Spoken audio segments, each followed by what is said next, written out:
Dermot is a 15-year-old boy living in a remote village in the land of the New. He has always longed for something more in his life. Now everything changes after he sees a renowned creature, a griffin, in the sky, and then crosses paths with a reclusive healer who harbors a secret. Soon he and his brother have no choice but to leave the only home they've ever known. They travel with new friends across the land through several great forests, and along the way, meeting an old man, a family of unicorns, and witnessing an important birth. They must evade fire-breathing dragons and dark-armored soldiers hunting them down, all serving an evil sorcerer determined to subjugate the kingdom, and who will stop at nothing to destroy them. The New's only hope is if a renowned coven returns to face the enemy after years in hiding. Dermot, however, suspects their own role may be more significant than he thought, as he slowly discovers a power which exists amongst the trees and creatures of every Greenwood. Can they save those they hold dear? Will Dermot find what he has sought? Or will all that's free and good be consumed by darkness? Hello everyone, and welcome once again to the Heir's Lair. I'm your host, Jonathan Taylor. And as you might have been able to figure out by now, this video is a book review, with the book in question being, Mystical Greenwood, the first book in the One with Nature series by Andrew McDowell. Given how many first books in the series I'm reading, I should perhaps eventually get along to actually finishing one.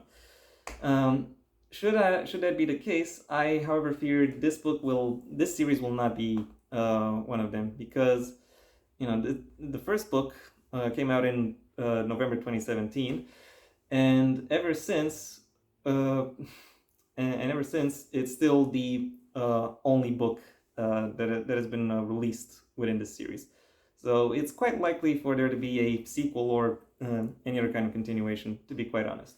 Should I be proven wrong on that front, how likely am I to actually seek out and read that continuation? Well, the TLEW for this review is that this book is a very refreshing throwback to a distinctive flavor of fantasy stories aimed at younger audiences. And it represents a more thoughtful, more mature, in the good sense of the word, reimagining of these kinds of narratives. It manages to hold its plotting and theme together as effectively as it can present its setting and its characters. So if you're looking for YA fantasy stories with with strong characterization and solid reliable messaging, then you very much you won't be amiss with this book. And now that I'm done with the overview of the narrative, it's time I delve a little bit deeper into into what it is that makes it distinctive. The main story of this book follows Dermot and Brian, who are the teen sons of their village's smith.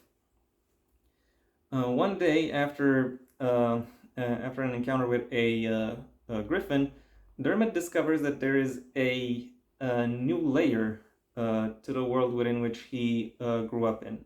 And some of the background noise that accompanied him throughout his life starts to make just a little bit more sense than it did before that.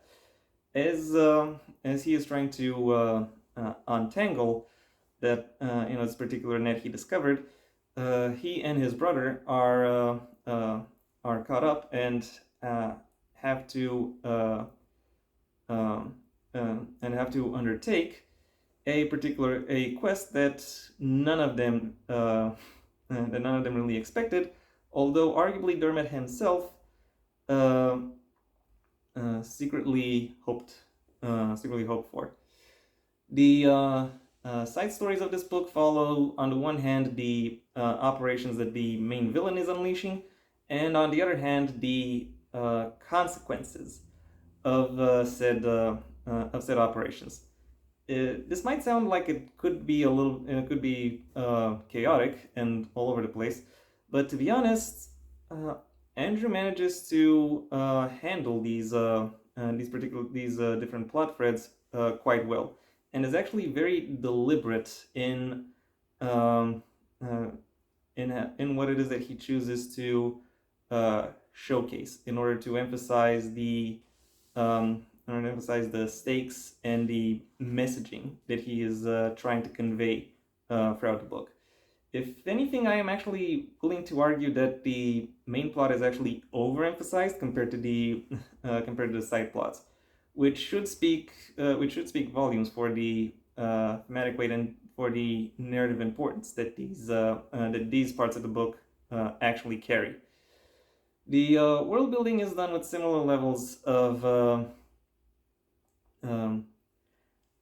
of deliberate care, of intentionality, with Andrew being quite heavily aware of the elements that he is trying to uh, bring into the narrative, and how it is that these elements help strengthen the actual thematic backbone of the narrative itself.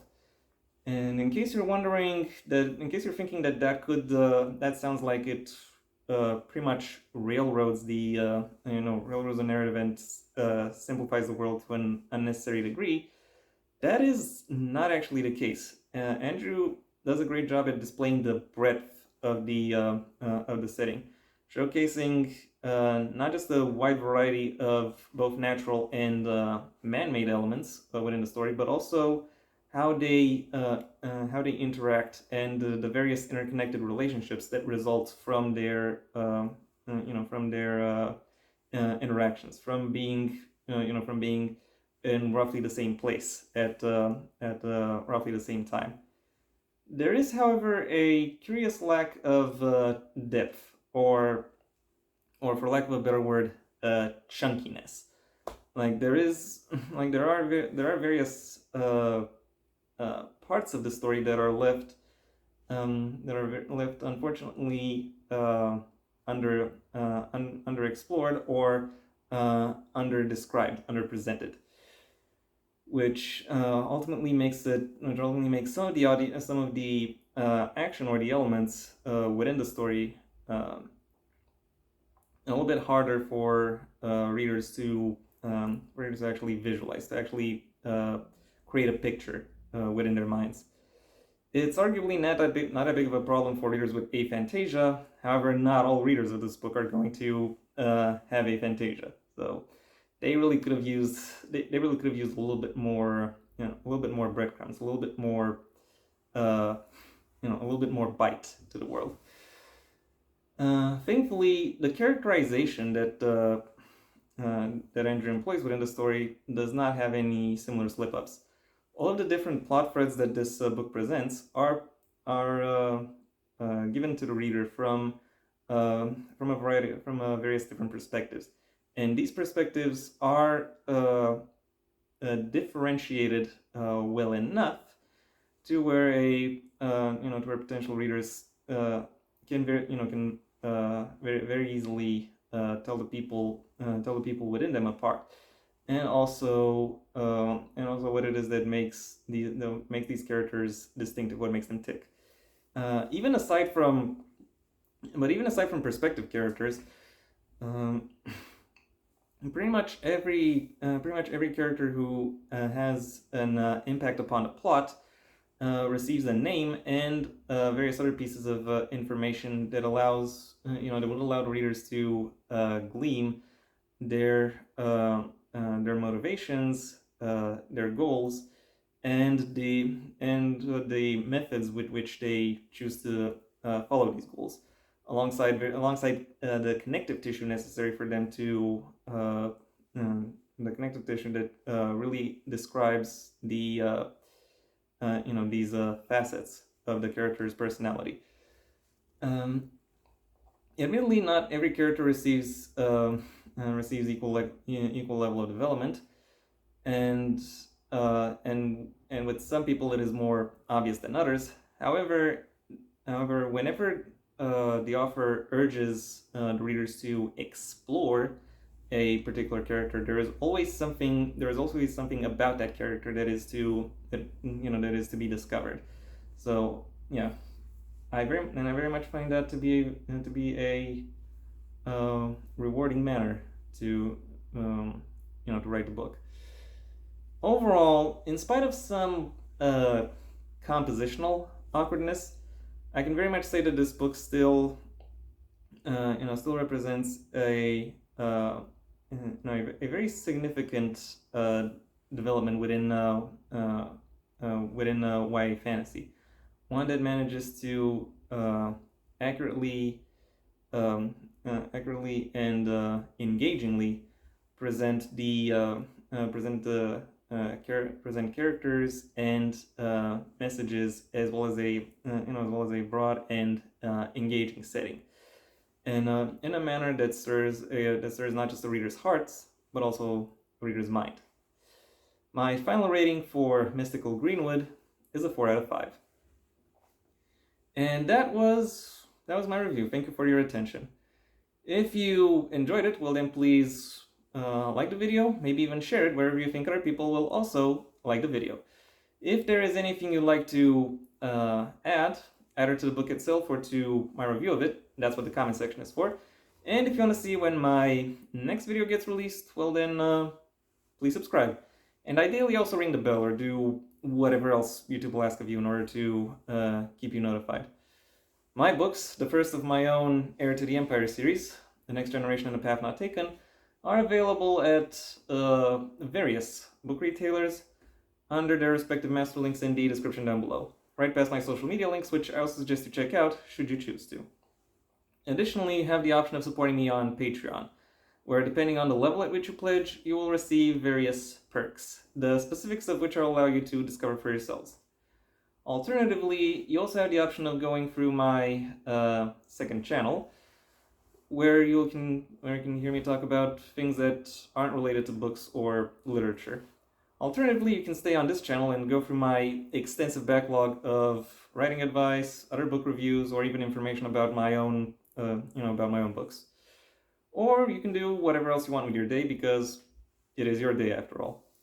Until next time, I am Jonathan Taylor, and this has been the Heir's Lair.